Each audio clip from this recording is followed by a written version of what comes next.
నమస్తే, welcome to Leo. Balayya బాలయ్యకే బాస. బాలయ్యది ఒక డైలాగ్ ఉంటుంది, నరికే కొద్దీ మీకు అలుపు వస్తుందేమో నాకు ఊపు వస్తుంది అన్నట్టు.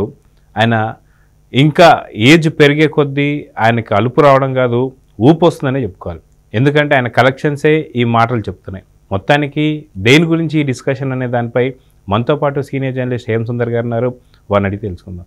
సార్ నమస్తే. నమస్తే అండి. నరికే కొద్ది మిగతా వాళ్ళకి అలుపు వస్తుందేమో కానీ నాకు మాత్రం ఊపు వస్తుంది అంటున్నట్టు డైలాగులో నిజంగా బాలయ్య గారికి కరెక్ట్గా యాప్ట్ అవుతుందేమో అని చెప్పి అనుకోవచ్చు.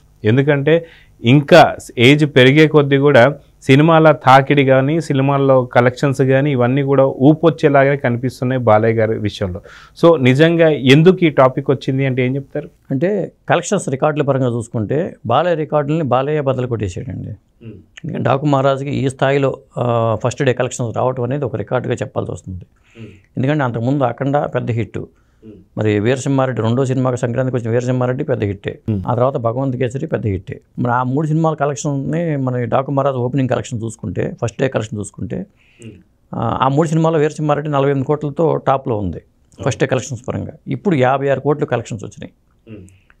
ఇంకొకటి ఏంటంటే 3 రోజుల కలెక్షన్ లెక్కేసుకుంటే దగ్గర 100 కోట్లకి వెళ్ళిపోయింది గ్రాస్ కలెక్షన్స్. అది పెద్ద రికార్డు. ఆ బాలయ్య సినిమా రికార్డుల్ని బాలయ్య సినిమాని బద్దలు కొట్టేసింది అనడానికి ఉదాహరణ ఇదే. అంటే దీన్ని బట్టి మనం ఈ సినిమా లాంగ్ రన్లో ఎంత వసూలు చేస్తుంది అనేది ఒక ఆసక్తికరమైన అంశం అని చెప్పాల్సి వస్తుంది. అయితే సంక్రాంతి బరిలో నించున్నటువంటి ఒక ఏదైతే డాకు మహారాజ్ ఉందో, డాకు మహారాజ్ ఓన్లీ తెలుగుకే పరిమితం చేయకుండా దీని పలు భాషల్లో కూడా దీనికి సంబంధించి మాత్రం చేశారు. కానీ ఇంకా అది రిలీజ్ కూడా ఇంకా అవ్వలేదు మిగతా భాషల్లో. సో ఒకవేళ నిజంగానే డాకు మహారాజ్ అన్ని భాషల్లో ఒకేసారి రిలీజ్ చేసి ఉంటే ఫస్ట్ డే రోజే 100 కోట్ల కలెక్షన్స్ కొల్లగొట్టేది అనుకోవచ్చు అంటే. ఖచ్చితంగా. ఎందుకంటే హిందీ వెర్షన్ కంప్లీట్ అవ్వాల, తమిళ వెర్షన్ అవ్వలేదట. దాంతో ఏం చేశారంటే తెలుగు వెర్షన్ మాత్రమే రిలీజ్ చేశారు. మరి ఆ హిందీ వెర్షన్ కూడా రిలీజ్ అయ్యింటే నార్త్లో కూడా అది కొల్లగొట్టేసి ఉంటే, ఎందుకంటే మధ్యప్రదేశ్ లింకప్ అయి ఉన్న కథ ఇది. డాకు అనే టైటిల్ అక్కడ చంబల్ సర్కారు సీతారాం అనే ఇంజనీరుతో ముడిపడిన కథ అక్కడ కనెక్ట్ చేసుకుని వచ్చారు కాబట్టి అక్కడ రిలీజ్ చేసి ఉంటే ఆ రికార్డు ఇంకా వేరుగా ఉండేది. మీరు అన్నట్టుగా 100 కోట్లు దాటిపోయేది. అట్లా ఫస్ట్ డేనే 100 కోట్ల క్లబ్లో చేరిపోయిన సినిమాకు ఒక రికార్డు దక్కుండేది. అది కాకపోతే సమయాభావం వల్ల వాళ్ళు హిందీ వెర్షన్ని తమిళ వెర్షన్ని వాళ్ళు ఆపారు. 17 తారీఖు రిలీజ్ చేయబోతున్నారు. అదండి. అయితే మనం చూసుకుంటే హిందీలో కూడా బాలకృష్ణ గారే ఏదైతే తనకి డబ్బింగ్ చెప్పుకోవడం కానీ ఇవన్నీ చూస్తూ వస్తున్నాం. గతంలో అఖండ కావచ్చు, అఖండ తర్వాత వచ్చిన వీరసింహారెడ్డి కావచ్చు, ఇవన్నీ కూడా హిందీలో డబ్బింగ్ మంచి కలెక్షన్స్ అయితే కొల్లగొడుతూ వస్తున్నాయి. సో ఇప్పుడు అదే బాలకృష్ణ గారు డబ్బింగ్ చెప్పుకున్నటువంటి ఒక డాకు మహారాజ్ ఈసారి కలెక్షన్స్ పరంగా ఎలా చూడాలంటారు? అంటే ఆయన సొంతంగా డబ్బింగ్ ఇక నుంచి ఆయన చెప్పుకునే అవకాశాలు కనిపిస్తున్నాయి. ఇప్పుడు ముఖ్యంగా హిందీ వెర్షన్కి ఆయనే చెప్పుకుంటున్నారు. తమిళ ఆయనకి కొట్టిన పిండే కాబట్టి తమిళకి కూడా ఆయన చెప్పేస్తారు. ఇక మిగతా భాషల పరంగా చూసుకుంటే ఏమైనా కన్నడం కానీ మలయాళం కానీ ఇట్లా పాన్ ఇండియా హీరోగా రూపాంతరం చెందే దశలోనే బాలయ్య ఉన్నారు. ఈ సినిమాతోనే మొదలవుతుంది అనుకుంటున్నాను నేను అనుకోవడం. అది కొన్ని సన్నివేశాలు ఇప్పుడు డాకు మహారాజ్ కొన్ని సన్నివేశాలు అది వేరే హీరో అయితే యాక్సెప్ట్ చేయరు. రజనీకాంత్ ఒక మీటింగ్లో అన్నట్టుగా బాలయ్య కాబట్టి యాక్సెప్ట్ చేశారు. అది లేకపోతే వేరే హీరోలకి దీనికి కంపేర్ చేసుకుంటే ఇబ్బంది అవుతుంది. అది బాలయ్య సినిమాగానే చూశారు ఇవాళ. ఇంకోటి కలెక్షన్ రికార్డు పరంగా చూసుకుంటే మనకు అఖండ దగ్గర నుంచి మొదలు పెడితే ఆయన హిట్ల పరంపర అంతా అఖండ నుంచి మొదలైంది కాబట్టి వరుస హిట్లు 4 హిట్లు అవటం అనేది ఒక రికార్డు. ఒక డైరెక్టర్కి 8 సినిమాలు వరుసగా హిట్ అవటం అనేది అనిల్ రావిపూడి రికార్డు. అట్లాగే రాజమౌళి గారు వరుసగా ఒక ఫెయిల్యూర్ కూడా లేకుండా రాజమౌళి గారి రికార్డు. అలా హీరోల పరంగా వరుసగా హిట్లు వచ్చిన రికార్డు ఎవరికి లేదు. అది ఒక బాలయ్యకే వచ్చింది అనుకుంటున్నాను. 4 సినిమాలు వరుసగా హిట్ అవటం అనేది అది మామూలు రికార్డు కాదు. అది వాళ్ళ నాన్నగారి దశలో వచ్చి ఉండొచ్చు.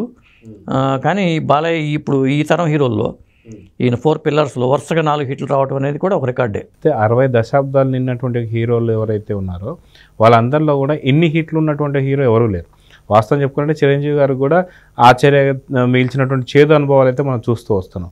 కానీ బాలయ్య గారు ఇప్పుడు 4th హిట్ అని చెప్పి అనుకోవచ్చు. నెక్స్ట్ రాబోతుంది అఖండ తాండవ్. అదైతే ప్రూవ్డ్ సబ్జెక్ట్ కాబట్టి అది కూడా హిట్ కిందనే మనం చూసుకుంటూ రావాలి. దాని తర్వాత వచ్చేది ఆదిత్య 369 అని చెప్పేసి ఇంకో మాట అయితే ఆదిత్య 999 మ్యాక్స్ అని చెప్పేసి కూడా అంటున్నారు.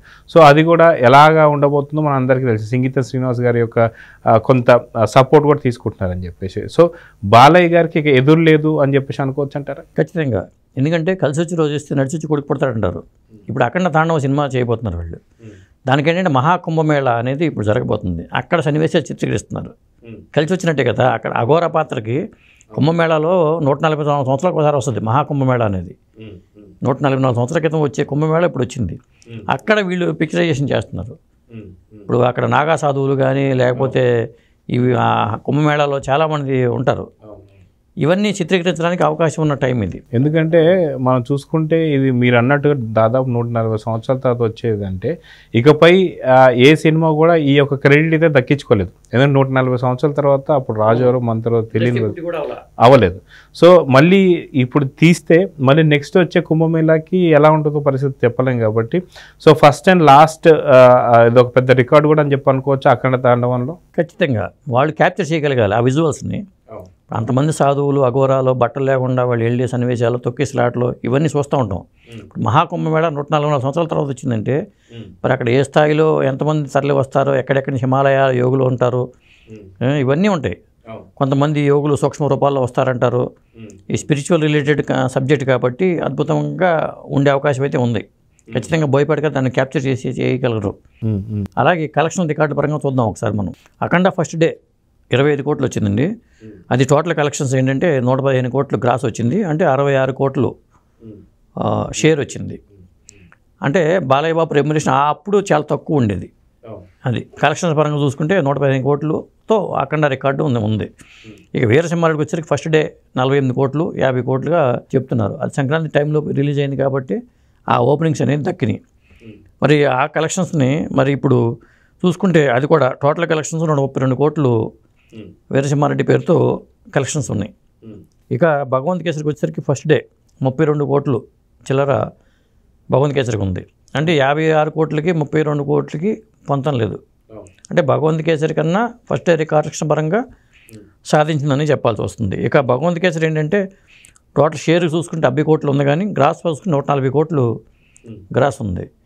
ఇప్పుడు ఈ 3 సినిమాల రికార్డులని తలదనేలాగా 3 రోజుల్లోనే 100 కోట్లకి వెళ్ళిపోయింది. ఇది 3 రోజుల్లోనే 100 కోట్ల గ్రాస్కి వెళ్ళిపోయిందంటే మరి టోటల్ లాంగ్ రన్లో ఎంత వసూలు చేయొచ్చు అనేది ఒక ఇంట్రెస్టింగ్ అంశం. అదేవిధంగా మిగతా భాషలు కూడా యాడ్ అవ్వబోతున్నాయి. అంటే 200 కోట్లు అంటే చాలా తక్కువే నాకు తెలిసి. ఎందుకంటే రేపు శనివారం ఆదివారం వస్తుంది కాబట్టి కలెక్షన్స్ కుమ్మేసే అవకాశం ఉంది. రేపు శనివారం ఆదివారం కూడా కలెక్షన్ కుమ్మేసే అవకాశం ఉంది. ఆ 2 రోజుల్లోనే ఖచ్చితంగా ఒక 50-60 కోట్లు లాగే అవకాశం ఉంది. కాబట్టి నేను అనుకోవడం ఏంటంటే ఒక 300 కోట్లకి ఏమాత్రం తగ్గదనుకుంటున్నాను నేను. ఈ డాకు మహారాజు కలెక్షన్స్ 300 కోట్లకి తగ్గే అవకాశం కనపట్ల. ఒకవేళ హిందీలో కూడా హిట్ అయిపోయింది అనుకోండి, అది చెప్పలేము. ఎందుకంటే హిందీలో హిట్ అయిన తర్వాత ఎట్లా వసూలు సాధిస్తున్నాయో తెలుసు. మనం పుష్ప 2 చూసాము, అంతకుముందు పఠాను లేకపోతే జవాను ఇవన్నీ చూసాం. కాబట్టి అది హిందీలోకి హిట్ అయిపోతే మనం పట్టుకోలేము ఈ సినిమాని, డాకు మహారాజ్ని. అయితే మనం చూసుకుంటూ వెళ్తే ఒకవేళ మిగతా భాషలు అన్నింటిలో రిలీజ్ అయితే మనకు 500 కోట్ల మార్కు కూడా దాటే అవకాశం ఉందని చెప్పి అనుకోవచ్చు అంటారా? ఖచ్చితంగా అన్ని భాషలు డబ్ చేసి రిలీజ్ చేసి అక్కడ కూడా హిట్ అయింది అనుకోండి, 500 కోట్లు అనేది పెద్ద కష్టం కాదు ఈ రోజుల్లో. ఎందుకంటే పుష్ప 2నే 2000 కోట్లు కలెక్ట్ చేయగలుగుతుందంటే మరి డాకు మహారాజ్కి అది పెద్ద కష్టమైనది ఏం కాదు. పైగా అది తెలుగు నేటివిటీ సబ్జెక్ట్ కన్నా నార్త్ ఇండియాతో కనెక్ట్ చేసిన సబ్జెక్ట్ని పెట్టుకున్నారు వీళ్ళు. కాబట్టి ఈజీగా కలెక్ట్ చేయడానికి అవకాశం ఉంది. పైగా బాబీ డియోల్ ఉన్నాడుగా, హిందీకి సంబంధించి ఒకప్పుడు హీరో, ఇప్పుడు విలను. అతను బాబీ డియోల్ యానిమల్ తర్వాత అతని పాత్ర కూడా చాలా పవర్ఫుల్గా ఇందులో డిజైన్ చేయగలిగారు. ఎందుకంటే గతంలో మనం బాబీ డియోల్లో విలన్గా చేసిన సినిమాలు అన్నింటిలో కూడా చాలా పవర్ఫుల్ క్యారెక్టర్ కూడా మనం అనుకోవచ్చు. ఎందుకంటే సినిమా ఆద్యంతం ఫస్ట్ నుంచి లాస్ట్ దాకా కూడా బాబీ డియోల్కి ఉన్నటువంటి పవర్ఫుల్ ఒక విలనిజం అనేది మనకు చాలా క్లియర్గా కనిపిస్తుంది. ఠాగూర్ పాత్ర పోషించాడు, బల్వంత్ సింగ్ ఠాగూర్ అనే పాత్ర పోషించాడు. అది అక్కడ ఠాగూర్స్ మధ్యప్రదేశ్లో వాళ్ళ హవా ఎట్లా ఉంటుంది ఏంటి అనేది బాగా ఎస్టాబ్లిష్ చేశారు దీంట్లో. ఆ లొకేషన్స్ కానీ ఇవన్నీ కూడా, వాళ్ళు ఉండే మహల్ కావచ్చు ఇవన్నీ కూడా బాగా కనెక్ట్ అయినాయి. కాబట్టి ఖచ్చితంగా అది నార్త్లో కూడా పెద్ద హిట్ అవ్వడానికి అవకాశం అయితే ఉంది. సో చూద్దాం సార్, మొత్తానికి బాలయ్య రికార్డులు బాలయ్య బద్దలు కొట్టుకుంటున్నాడు. సో బాలయ్య బాస అంటే అవుననే సమాధానం వినిపిస్తుంది. చూద్దాం ఏం జరుగుతుంది. నమస్తే. నమస్తే అండి.